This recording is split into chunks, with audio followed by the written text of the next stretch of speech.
welcome back to the Ask Johnny channel. Still, the least watched show in YouTube history, but I'm not talking about that. I'm talking about these bloody creepy bloody carvings. Johnson. Yes, sir? Put the entire command on combat readiness right away. Notify the Pentagon and have them tell General Considine I'm on my way. Yes, sir. G'day, Johnny. We're back for another exciting episode. Yeah, this is a bloody good one. Yeah, welcome back to the Ask Johnny Studios. What intriguing question have you got for us today? Righto, Johnny, we've got this from Mungo, and Mungo's in Israel. Hello to everybody in Israel, keep watching us down there, for God's sake. But Johnny, Mungo asked Johnny, I've seen ancient carvings and hieroglyphics depicting helicopters and modern machinery. What the hell is going on over there, Johnny? Signed, Mungo from Israel. Thanks, Mungo. Johnny, what the hell is going on? Right, yeah, ancient bloody carvings or hieroglyphics or whatever you want to call them, yeah, that look like ancient alien craft. Mungo's probably talking about these. Lintel blocks has become a pilgrimage site for the ancient astronaut theorists.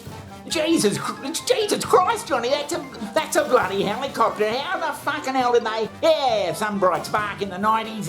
He took a photo of them. Well, how are you going to explain this one, Johnny? Come on, you smart ass. He took a photo of them and he said, by Jesus, these bloody things look like helicopters and spaceships and even Thunderbird 2. Oh, the Thunderbirds, what a great bloody show they are. Johnny, are you trying to tell me the bloody Thunderbirds were flying around in Egypt 4,000 years ago, for Christ's sake? 5, 4, 3, 2, 1. Thunderbirds are go. These are the most uncanny hieroglyphics ever seen. This picture is genuine and hasn't been retouched. If you look closely at the carvings, I think you will see what looks like a helicopter, an airplane, a submarine, and a flying saucer. But Johnny, the Egyptian style of writing, it's very pictorial. It'd be a good idea if they somehow matched up with what people were fucking thinking. But they don't seem to do that at all, so you got to sort of decipher them. Surrounded on all sides by hieroglyphic text. Now, after the 5th century AD, people couldn't read these texts anymore, so they looked at the scenes and saw that the scenes were mysterious and obscure, and so they assumed that the hieroglyphic script was mysterious and obscure in itself. So the pictures can... But once people did that, Johnny, scientists out there, they were able to read all this bloody nonchalant bullshit and find out what the Egyptians were actually trying to say.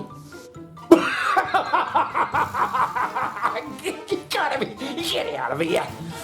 Now, it's been around a bit, this photo, Johnny. Yeah, a lot of people have commented. You can go there and see it there if you look up high enough and you've got a strong enough bloody light or whatever. But...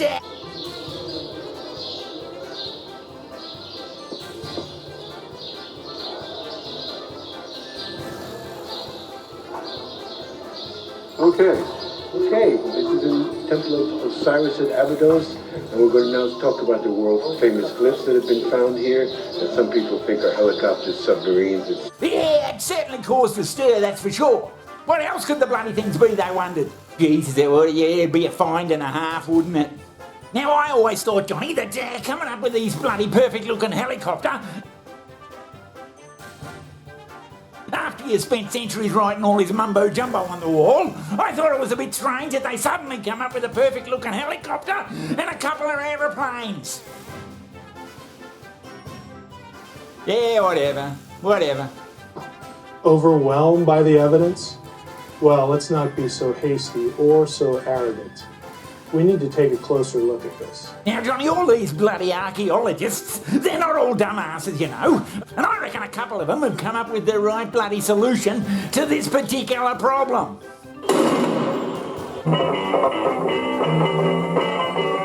Some of them worked out that there was an original message, carved into the bloody block up there, and then a bloody pharaoh came down a couple 100 years later and he said, scrub that shit out.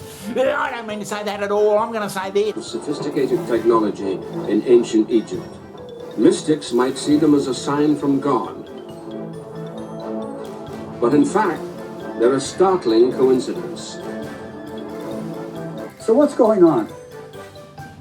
I bet you've already figured it out. Do you expect everybody to believe that this is just a bloody accident of ever? It's a palimpsest, created when Ramses recarved the hieroglyphs of his father's monument. Now that the plaster and overpainting has fallen down, we have a jumble of overlaid hieroglyphs that just happens to look like flying machines. These were two overlaid pharaoh names, Seti and his son Ramesses. As time went by and the plaster came off, these pictures were created by accident. There's no technology here.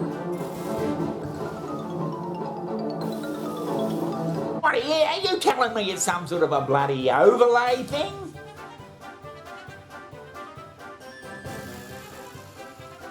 They're probably right, Johnny. It's very disappointing that I don't think it's a bloody carving of a helicopter or any fucking thing.